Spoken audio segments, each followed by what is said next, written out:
তাইনে আমার রাত্রেবেলা গেছিলাম আমি মেয়েকে আর ছেলেকে খোঁজার জন্য তাদের বাড়িতে যখন লইয়া যাওয়ার যখন পুলিশকে নিয়ে যাওয়ার যখন তারার বাড়িতে যাওয়ার যখন চাইছিলাম তখন তারা কইছে আমার গাড়িতে তেল নাই। স্যারে জিজ্ঞাসা করলো স্যার কিতা করতাম, স্যারে কইলো যে এটা সুব্রত বাবু। স্যারে কইলো যে দেখো কিতা করতে পারো, ছেলে কি ঢুকাই দেয়নি কি দেখো। তখন ম্যাডামও কইতেছে যে কিতা করতাম, আমার গাড়িতে তেল নাই। তো তেল নাই যখন আমি কিতা করবো চলেন, হ্যাঁ তখন কইতেছে ঠিক আছে তেল ঢুকাই দাও। তখন আমি তেল ঢুকাই দিছি তারা কথা অনুসারে। তেল ঢুকা দেওয়ার পরে ছেলের বাড়িতে গেলাম, ছেলের বাড়িতে যাইয়া জিজ্ঞাসা করলো যে ছেলে কোথায় আছে মেয়ে কোথায় আছে, তারা কিছুই জানে না, মেয়ের মা বাবা কোনো কিছুই জানে না ছেলের। তখন আমরা পুলিশের দিয়া জিজ্ঞাসা হয়েছি, তারার আধার কার্ড আই কার্ড যত কিছু আছে সব কিছু পুলিশে লইয়া লইছে। লওয়ার পরে তারা জিজ্ঞাসা যে আপনারা 12 ঘন্টার মধ্যে ছেলেরে মেয়েরে যাতে থানাতে আনা হয়। তারা কইছে যে ঠিক আছে আনবো। তখন তারার ছেলের বাবারে তারা অ্যারেস্ট করছিল। অ্যারেস্ট করার পর প্রধান আর মেম্বার আইয়া তারা নামায় আবার কইছে ঠিক আছে আমি 36 ঘন্টার মধ্যে মেয়ে ছেলেরে বাইর করে দেবো। এখন পর্যন্ত প্রধান মেম্বার তারার মা বাবারে যখন গাড়িতে পুলিশের গাড়িতে যখন অ্যারেস্ট করা হয়েছে তখন আবার নামায় নিছে প্রধান মেম্বার মিল্লা কইছে যে তারা আমরা 36 ঘন্টার মধ্যে মেয়ে ছেলেরা বাইর করে দেবো। কবে আপনার মেয়ে কবে অপহরণ হয়েছিল? অপহরণ হয়েছে দুর্গাপূজার সময় 19 তারিখ, অক্টোবরের 19 তারিখ। ওইখান থেকে আমি কেস করার পরে এখন পর্যন্ত তার মেয়ের কোনো হদিশ পাইছি না, ছেলে মেয়ে কোনো হদিশ। শান্তিবাজার থানাতে মামলা করছিলেন, অপহরণের মামলা করছিলেন, পুলিশ কোনো ভূমিকা নিতেছে না। আপনি কার কাছে গেছেন? আমি শান্তিবাজার পার্টিগত ব্যাপার নিয়ে আমি সবার কাছে গেছি, সত্যসা, শ্যামলাল দেবনাথ এবং SD পুলিশ। তারা কোন পার্টি? তারা বিজেপির নেতা। তাদের কাছে গেছি আমি, তারা কইতেছে আমরা পুলিশকে কোথায় আছি সব কিছু দেখবো তারা। তখন আমি চলে যাই থানাতে দ্বারস্থ হই।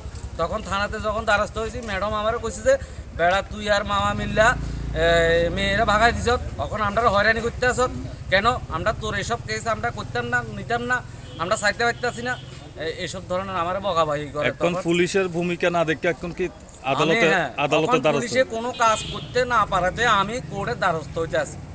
আমি কোর্টে কেস করবো, এখন আমি সবাইকে নিয়ে আমি কেস করতে হবো এখন কোর্টে। আমার যে মেয়েকে যতদিন পর্যন্ত ফাইতাম না অতদিন পর্যন্ত আমি কোর্টে আসা যাওয়াতে। আপনার নাম কি? আমার নাম সঞ্জিত মালাকার। আপনার মেয়ের বয়স কত? আমার মেয়ের বয়স 4/7/2006 জন্ম, পুনম মালাকার, নবোদয়ে পরে বিলোনিয়া।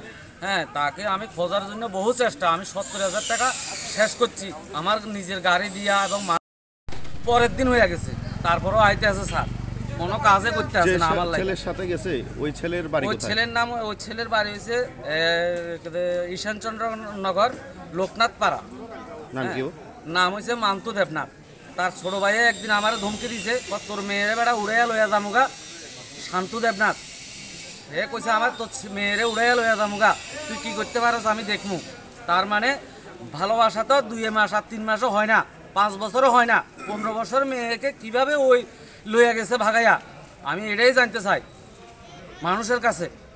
সে যে 15 বছর মেয়ের এখন তার পরিবারে যখন আমি চাপ দিছি তখন পরিবারের থেকে কইতে আছে যে মেয়ে ছেলে দুজনের বিয়ে শাদী করাই দিতে হইব।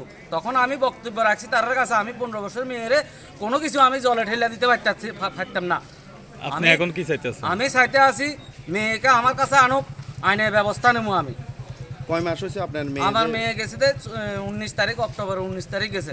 বলে আপনারাই দেখেন কত আজকে সহকারে কতদিন হয়েছে, এখনো মেয়ের কোনো শব্দ পাইছি না। আমি পুলিশের ভূমিকা নিয়ে আপনি কি করবেন?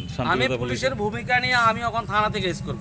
থানাতে বলতে আমি কোর্টে কেস করব। কোর্টের দ্বারস্থ হইছে? হ্যাঁ, কোর্টে দ্বারস্থ হয়েছি। এখানে না হলে আমি দরকার আরো কোনো দিকে যাইতে হয় আমি যাব। আপনার বাড়ি কোন জায়গায়? আমার বাড়ি শান্তির বাজার। মামলাটা শান্তির বাজারে করেছিলেন? হ্যাঁ, মামলাটা শান্তির বাজারে করেছি। এখন বিলোনিয়া কোর্টে? এখন বিলোনিয়া কোর্টে আজকে আমি আইতে আজকে মনে হয় আমি 15 দিন পর্যন্ত শুধু আইতে আসি যাইতে আসি এইসব কিছু লেয়া। স্কুল থেকে তার কল আইতে আছে, আমি কোনো কিছু করতে পারতেছি না। হ্যাঁ, একটা ভালো স্কুলে দিছি আমি তারে। হ্যাঁ, আমি কাজ করে হ্যাঁ রে আমি নবোদয়ে পড়াইতেছি। হ্যাঁ রে, এখন ছেলের মা বাবা কইতে আছে তারে বিয়ে দিতে হইব কেন, আমি 15 বছর মায়ের হেরার দিতাম না।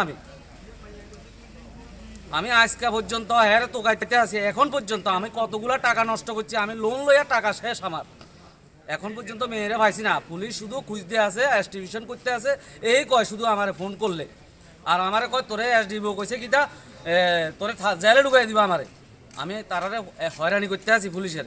এই কেসের আয়ুকে এই সীমার হয়, শান্তির বাজার থানা। শান্তিরবাজার থানার সীমার হয়।